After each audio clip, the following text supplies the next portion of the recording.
This is your reality check.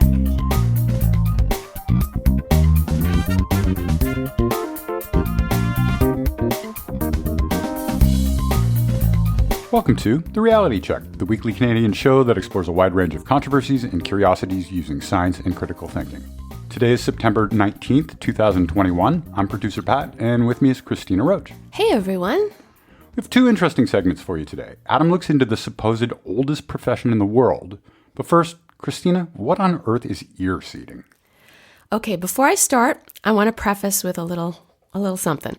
I had a fall a couple of weeks ago and busted my lip.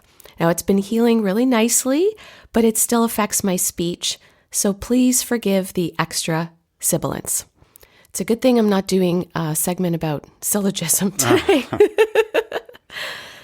One of my little guilty pleasures on weekend mornings is parking myself on our patio or couch with a coffee and scroll through my magazines on my iPad. I particularly enjoy perusing fitness and health mags for workouts and, admittedly, to scope out the latest woo-woo being hyped. Last week, I was flipping through Women's Health magazine's latest edition and came across a big, bold headline that read, "Ear Seeding." And beneath the headline was a close-up photo of a woman's ear dotted with little tiny jeweled piercings that look kind of like a constellation. At first, I thought it was a new fashion fad. It looked kind of cool. But then I read the subtext of the article. What are ear seeds and can they really improve your health? Relief from stress and pain just might be found in these little beads. Oh, here's an excerpt from that article. Ear seeding, or auriculotherapy, a practice from traditional Chinese medicine that involves placing a small seed or metal or ceramic bead with adhesive, which is more common nowadays, on your cartilage and outer ear, may set off changes in your nervous system and in turn your body and vibe. So if you suffer from issues like stress, allergies, digestion probs, back pain, and more, you might want to put yourself in the market for these tiny but mighty gadgets. That's always a red flag, though, when it can cure lots of different Everything. things. And more. The only time we seem to have tackled acupressure on the show was back on episode 23, Pat, in 2009, when we were doing a podcast before it was cool, of course. So perhaps we're overdue for an updated deep dive on a future show highlighting more recent studies. For now, I had never heard of ear seeding, so I started digging for info about it. I guess I missed the memo a couple years back. It seems to have been quite the popular wellness trend on Instagram. A quick Goog and articles that came up on my first search page, much to my chagrin, presented info in a similar positive spin to the article that led me down the rabbit hole in the first place. I had never heard of it until you mentioned it. Really? Yeah. Not much critical thinking or measured analysis about the trend. A 2020 article in health.com titled, "What are ear seeds?" Meet the newest wellness trend that stems from acupuncture cites an alternative and Chinese medicine specialist named Cao Lin E. Moy, who claims ear seeds, along with other forms of auricular therapy, are used to help relieve back pain, neck pain, weight loss, anxiety, PTSD, insomnia, depression, stress, and more. Right. There's that and more again. Mm-hmm. At least health.com did include a qualifying paragraph that stated, quote, "Like many forms of alternative medicine, the scientific evidence supporting many of the purported health benefits of ear seeds is limited and often overstated, according to a 2014 systematic review in the Journal of Alternative and Complementary Medicine." Man, ironically, this journal is actually on Quackwatch's list of non-recommended periodicals, characterizing it as fundamentally flawed. Pause here for a sec, as I don't think we've mentioned Quackwatch in ages. If you're unfamiliar, quackwatch.org is a website founded by Stephen Barrett, which aims to combat health-related frauds, myths, fads, fallacies, and misconduct. You interviewed Barrett way back. Before the podcast, actually. So when I was involved with the Ottawa Skeptics, I used to write articles for the website, and I did 10 questions with a skeptic you should know or something like that, and Stephen Barrett was one of them. Very cool. If I can find it, I'll link it in the show notes. Now, Barrett also has an article on the site taking a skeptical look at auriculotherapy, which I link to in the show notes. The one article that did come up on the first search page that looked promisingly unbiased, was titled Bad Science Lends a Friendly Ear to Ear Seeds. When I started digging into that, wouldn't you know it, the article was written by Jonathan Jarry, who I've cited in the past, and published out of the McGill Office for Science and Society, which is dedicated to the promotion of critical thinking and science communication. More on his article shortly. First, what is auriculotherapy? Here's the wiki definition. Auriculotherapy, also auricular therapy, ear acupuncture, and auriculoacupuncture, is a form of alternative medicine based on the idea that the ear is a microsystem which reflects the entire body represented on the auricle, the outer portion of the ear. Conditions affecting the physical, mental, or emotional health of the patient are assumed to be treatable by stimulation of the surface of the ear exclusively. Similar mappings are used in many areas of the body, including the practices of reflexology and iridology. These mappings are not based on or supported by any medical or scientific evidence and are therefore considered to be pseudoscience. I'm sure our listeners are aware, but just to clarify, iridology is the same concept of mapping the body with through the eyes, right? And reflexology is through the feet, right? Now, much to no one's surprise, Gwyneth Paltrow's site Goop sells a do-it-yourself ear seed kit for $45 US. Of course they do. And when I checked the site, Pat, the kit featuring gold seeds and seeds topped with Swarovski crystals, totally sold out. Now, the kit comes from Sherry Oth, the founder of a New York City acupuncture studio called WTHN, presumably pronounced Within. That reminds me of a cool whip. Oth says, unlike acupuncture, which uses a needle in the skin for 20 or 30 minutes at a time, ear seeds provide lighter stimulation over a much longer period of time. And they work on their own just by sitting on the skin, but you can also press on them to give them an additional boost. And how do you know if they're working, you may ask? Oth says, ideally, you notice a change yourself. I've been in situations where I've been lecturing about traditional Chinese medicine, and while I talk, somebody is going around and putting ear seeds on everybody's shen men, the relaxation point on the ear.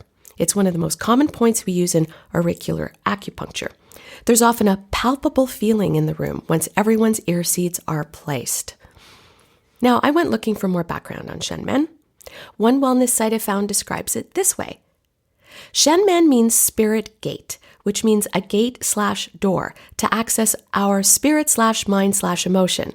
When you needle or do acupressure on this point, it can help open the gate/door to relieve the energy blockage for our spirit/mind/emotion. Sounds very much like chakras and chi. Yes. Back to Jonathan for some needed reasoning.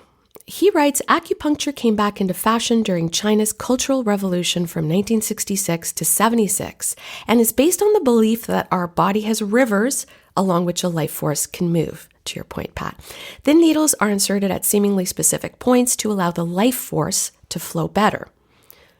Now, there are hundreds of these points, but with different iterations of acupuncture using different quote-unquote maps, not even acupuncturists agree where the points actually are. Kind of defeats the purpose.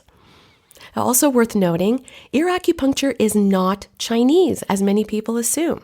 It was actually conceived by a French neurologist named Paul Nogier in 1957. As Jerry relays, Nogier thought that the ear resembled an inverted fetus, and this meant that stimulating the stomach of this fetus by planting a needle in the ear would take care of a stomachache. Sure, that makes sense.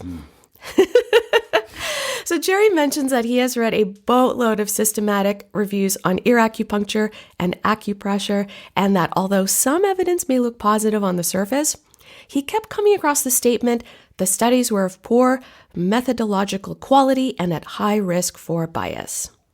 I recommend reading his full article if you're interested, which I link to in our show notes. I'm just scratching the surface. But Jerry goes on to explain that not all studies are designed with exquisite rigor, as he puts it, in mind, and that studies on ear acupuncture and acupressure are of low quality because they commit several scientific sins. Here's an excerpt describing some of those. They tested too few people, which means the results are little more than random noise. When they compared real therapy to a fake version of it, the participants could tell which group they were in, meaning they might be compelled to report feeling better with the real deal to please the observer. This is a well-known phenomenon in clinical research. Sometimes the group receiving the real intervention was quite different from the group receiving the sham intervention, which is a no-no. The people administering the ear acupuncture were almost always not blinded to the intervention, which means they could have influenced the participants without even meaning to. He also explains that many of the studies were conducted in China, where, quote, virtually every trial of acupuncture always turns out positive, whereas trials done in other countries show much more variability. Acupuncture being such an integral part of China's cultural identity, it is very difficult for its researchers to publish studies that show the intervention does not work. Jerry addresses one thing that popped into my mind when I saw photos of people wearing ear seeds. Surely that can't be safe. It's recommended you keep them in for 4 to 5 days at a time, which means you're obviously sleeping on them. As he says, the tiny seeds could potentially fall into your ear canal and require medical intervention to fish them out, which does not sound like much fun. Now, in short, there are a lot of problems with acupuncture-related therapies like ear seeding. Mainly, there's no solid peer-reviewed scientific evidence that it works outside of placebo effect. It certainly would be wonderful if it did. But with the basis of auriculotherapy rooted in acupuncture, a technique that claims to balance the flow of energy or life force called qi flowing through meridians in your body, you're already on shaky ground. Quick plug for Jonathan Jerry's excellent award-winning medical podcast, The Body of Evidence, which he does with cardiologist Dr. Christopher Labos. Definitely check it out. All right, thanks, Cristina. And with that, we'll throw things to Adam. I hope everyone out there is staying safe and healthy, and we will talk to you soon. Stay classy, not smart-assy, and stay safe, everyone.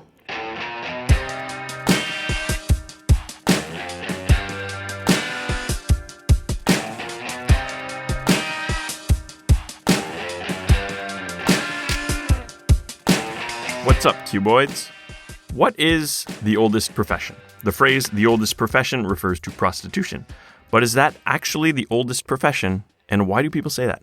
A bit of a disclaimer. When I talk about prostitution or the umbrella term sex work, I don't mean this term in any negative connotation. While some of what is called sex work is illegal, some is not. I don't consider it immoral or unethical for a person to engage in this, as they aren't generally hurting anybody.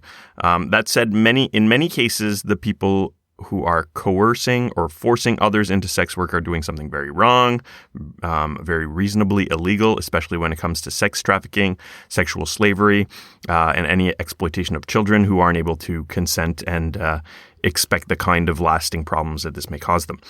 So in those cases, the sex workers themselves are victims, and they're not themselves harming anybody, just to get that out of the way. So is prostitution the oldest profession? I use the term prostitution and not sex work because the idea generally suggests that sex for money or some other good is what's going on here. I don't think anyone is arguing that the oldest professional sex workers were selling nude Polaroids or OnlyFans subscriptions, something of the sort. So this idea that prostitution is the oldest profession usually doesn't get questioned, but to evaluate whether or not it's plausible, we should perhaps consider where it came from in the first place. Was this assumption made by anthropologists or based on some sort of archaeological evidence? The first use of this phrase in this particular way was by author Rudyard Kipling, who used it in a story in 1889. The context will perhaps help, and I quote from On the City Wall. La Lune is a member of the most ancient profession in the world. Lilith was her very great grandmamma, and that was before the days of Eve, as everyone knows. In the West, people say rude things about La Lune's profession and write lectures about it and distribute the lectures to young persons in order that morality may be preserved. In the East, where the profession is hereditary, descending from mother to daughter, nobody writes lectures or takes any notice, and that is a distinct proof of the inability of the East to manage its own affairs. So this is a work of fiction, though the statement itself doesn't necessarily need to be one referencing fiction. The Lilith mentioned in this is the biblical Lilith and not the one from Evangelion. Lilith is said to predate Eve and is usually described as demonic, out of scope for this episode. But just like the world isn't 6,000 years old, Lilith, Adam, Eve, and the Judeo-Christian creation myths are not historically or scientifically plausible and are contradicted by things like the fossil record, the theory of evolution, science in general. So Rudyard Kipling was an author, talented author for sure, with a captivating way with words, which is why phrases like this persist to our time. But that doesn't necessarily make them true, just makes them sounding true. He wasn't doing some research, he was just sort of taking a guess at what would be the oldest profession, something that sounded nice. This is more or less where the idea comes from, so that's not exactly a rigorous source for this information. So what's the idea here? Well, basically, it's that one of the first jobs someone had was to trade sex for some sort of good or service. Is this plausible? Well, I guess we need to get into some particular definitions. Profession means something. So Webster's dictionary defines profession as the activity by which one regularly makes a living. Wikipedia is more strict, saying a profession is an occupation founded upon specialized educational training, the purpose of which is to supply disinterested objective counsel and service to others for a direct and definitive compensation wholly apart from expectation and other business gain. Medieval and early modern tradition recognize only three professions, divinity, medicine, and law, which were called the learned professions. A profession is not a trade and not an industry. So from the Wikipedia way of defining it, no, prostitution is not the oldest profession, as those were divinity, medicine, and law as late as the Middle Ages. But this definition is pretty strict. One wouldn't likely use this to define prostitution. This isn't an act which can only be performed after some specialized education and training. Think of Game of Thrones or something like that. There's no professional order which assigns prostitutes some sort of title, allowing them to work and revoking such credentials following poor business practices or something like that. Some sort of board to review prostitute ethical practices or something. Not that such an idea would be terrible, but it's not going on. So if we instead use a more permissive definition, which is more or less a job, then it becomes a debatable question, right? Think about sports. You're considered an amateur unless you make money, and then it's professional. And there's some specific guidelines with that, but that's the general idea. So was prostitution really the first kind of work? Well, it's very hard to quantify this. A single exchange of goods and services doesn't necessarily make a profession. Prior to the advent of agriculture, there wasn't much specialization of skills. Before farming, people were mostly hunter-gatherers whose main way of supporting themselves and others was foraging for food and occasionally hunting. So perhaps hunter would be the first profession or whatever call a professional forager. But these things everyone did aren't really necessarily a job, just like sex wasn't necessarily a job when everyone's having it. Now, one can, of course, have a fairly transactional and pessimistic view of sex, suggesting all sorts of casual social exchanges are akin to prostitution. If a man pays for dinner or buys a woman a nice piece of jewelry and they later exchange sexual relations of some kind, is that an act of prostitution? Almost certainly not. Now, again, not to disparage prostitution, but I think when people make that kind of comparison analogy, they're trying to say something negative about that exchange. This is simply two people doing things which they think the other person will appreciate, and the whole idea reduces the sexual act of a woman to one in which she gains no pleasure and focuses on the man's involvement. In reality, many activities can be more or less appreciated by one person or the other and still be completely willing and reciprocal. If I'm dragged to the ballet but not 100% excited about it, my companion services are not the equivalent of those of a hired escort simply because this wasn't my idea or the best thing that I could be doing that evening. And generally, if someone is engaging in an activity that's not the best thing they'd rather do, maybe they derive pleasure from just being with their partner or something in that activity. Similarly, in a prehistoric human or even animal setting, if a male brings a female food or provides some other resource, and then the female in turn offers some sexual service, this doesn't need to be reduced to an economic transaction. This is just courtship. The payment is not necessarily commerce, in this case as much as a display of wealth and status to show one's worth as a potential mate who can provide for a family and help raise the fruits of such a union, even if such motivations and the connection between sex and pregnancy aren't explicitly understood by everyone involved. So, when a non-human animal engages in sex in exchange for food, is that prostitution? Some claim it is, but no other animal activities are considered work by this standard. Generally, we only really consider animals to be doing work when they're doing work for people, right? Like a horse or a police dog or something like that. They're usually not getting paid.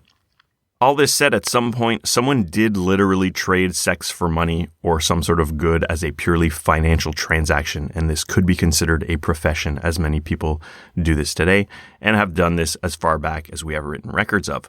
But since these sorts of transactions certainly predate the written word, this becomes a part of prehistory is hard to determine without any doubt.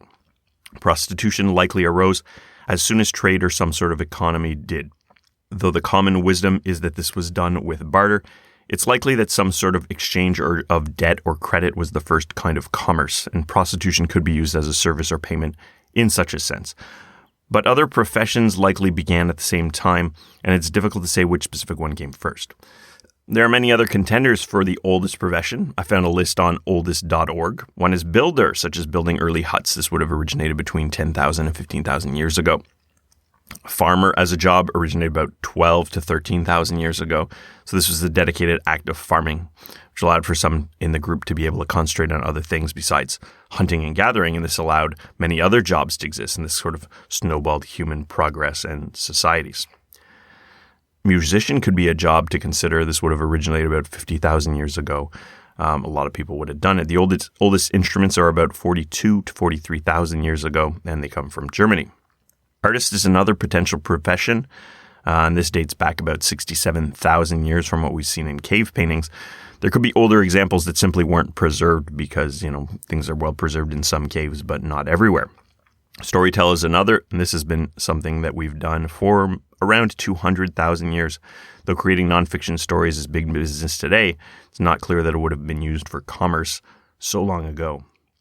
Another is tailor, making clothes. And the timeline for this isn't so clear, but humans seem to have been doing this from around 100,000 to 500,000 years ago. Like anything, the first people probably just made their own clothes, but at one point, if someone was better at it and was doing it and exchanging it for something, that could be considered a profession, perhaps one of the first ones. And hunter or butcher is something that goes back much later. This has been around for about 1.8 million years. This is when we started hunting and eating meat as opposed to just sort of foraging and things like that.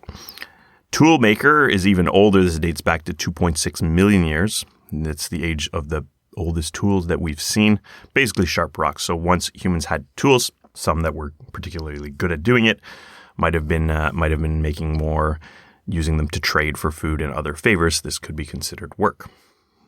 So to add my own to the list, gatherer is something we could have engaged in before hunting or even making tools. Is this fundamentally different from harvesting for a farm? I don't know, maybe. But if you think about that as a job, that could work. Other ideas I've heard suggested are soldier, healer, or religious figure. Though these came much later than some of the examples I just stated, they are perhaps more dedicated professions, depending on one's definition. So they might fit more specifically into the sort of job idea. So when did prostitution really come into it? Or more importantly, can you really have one job without another? One needs to consider this. You can't exchange one thing for nothing. It's barter or an IOU or something that's returned for a good or service, or eventually some sort of money or a token that has value to represent it. So what's the first prostitute getting in exchange if that other product wasn't the product of work? So trading sex for sex isn't really realistic as an example, because that's just two people having sex. So if the sex is traded for food, then the job which acquired that food is a job which existed. If sex is traded for a tool or items of clothing or something else that is made, then there's a job that made that. So some of these other first professions could also have been the first ones and existed in isolation. So if my job today is picking berries and yours is picking apples and we trade them, then there's no need for prostitution to also exist for this exchange to occur, though a human opportunist may invent the profession almost right away in this case. I'm not saying people had a job of picking berries or apples specifically, but those are things that people would have done if you want to be really liberal about the explanation of what a profession is. The first profession is hard to determine and define, as it isn't always obvious what constitutes a profession. We don't have good reasons to think prostitution was even the first, even if that's a widely held belief. If definitions which are very vague are used, the first profession is likely some sort of gathering of food, which isn't terribly interesting. If we want to be more specific about the level of skill or organization behind the professionals, then other skilled trades are more likely candidates. It seems unlikely that some sort of prostitutes' union existed before tailors, for example. Unfortunately, I don't have a straight answer to this question, though I would venture to say prostitution is likely not the oldest profession, even if we have difficulty defining exactly what one is. I can't conceive of a case where prostitution exists as a profession in a world where other goods and services can be exchanged for it, but that these are themselves somehow not the product of a profession. Peace out, cuboids.